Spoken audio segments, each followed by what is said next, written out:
Should Tony Soprano have killed Brendan? Woke up this morning and wanted to shoot Brendan.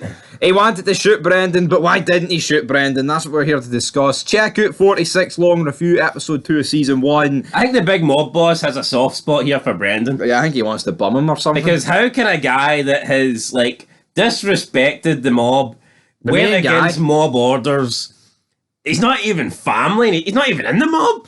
It's like, what? I mean, how's this guy survived? I know we're only 2 episodes in, and, you could argue maybe he's having a bit of patience for him, but... No. I mean, the patience is when he hijacks one truck and he tells him, right, you're not doing it again, and you owe money.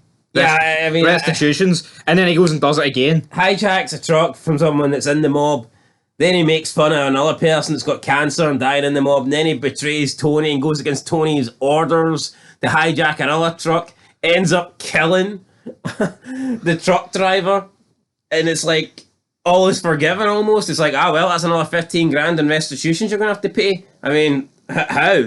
How is the punishment from Tony not more severe? That's what I want to know. And that's what we're here to discuss. But is the reason why Tony doesn't have this guy killed or dead himself or whatever, is it because him and Uncle Junior are in a feud and he doesn't mind fucking the guy over a bit?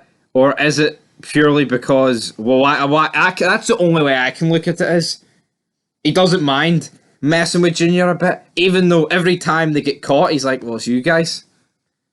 True, maybe, but... I think it looks very weak for Tony. But this guy just seems like a liability, in my opinion. They sit down with him. He's not in the mob, he's not family, so therefore, I mean... And he's a junkie. Yeah, they sit down with them all up. They sit down with Jackie Aprile, right? They basically say, right, it's not the Hatma game, blah, blah, blah. Tony's like, yes, right? A couple of snide remarks at Junior, right? But at that, mate, it's no happening again. That's it. No ifs or buts.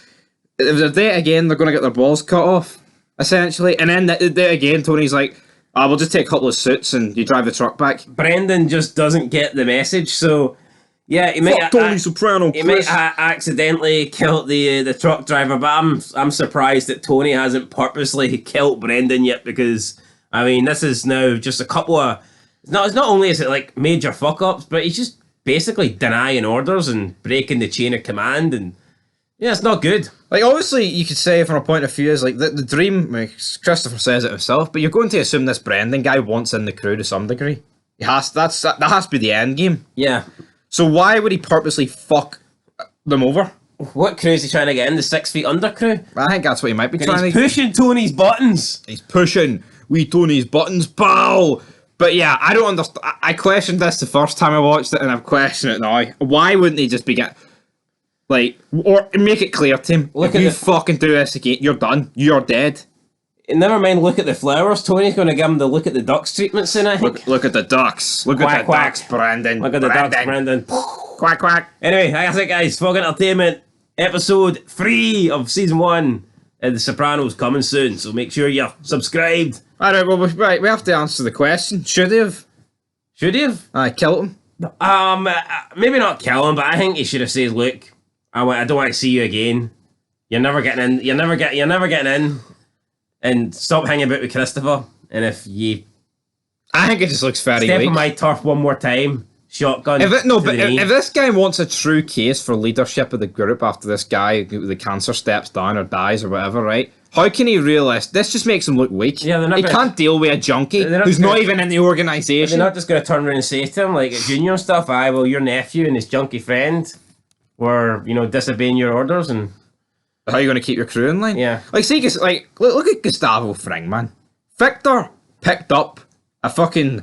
a flask. And it's the last thing he done? Yeah, he picked up a flask and he got his throat slit. And he was like a loyal guy, Gus. Done everything Gus wanted. I mean, could you imagine? You wouldn't get that. Gus had that fear factor where you wouldn't disobey him, you wouldn't betray him, you certainly wouldn't insult him. So, yeah, strange to see. It's funny how Tony took the CHEMOZOMBI comment really bad, but when he completely disobeys and kills people and fucks about and just goes completely against orders, it's alright, it's a wee joke. We'll steal a couple of Armani suits and we're fucking sorted. They pull me back in. Is Brendan going to get pulled back in? How's it going to go for Brendan? What do you think is going to happen? I think his days are numbered. Who's going to kill him? Could this vid be severely outdated and Tony kills him in the next episode? Could be Christopher. Maybe Christopher kills him to try and get even with Tony. Who knows? Tony, I had nothing to do with it. He had nothing to do with it. That's it, guys. Till Quack, next time. quack. Woo!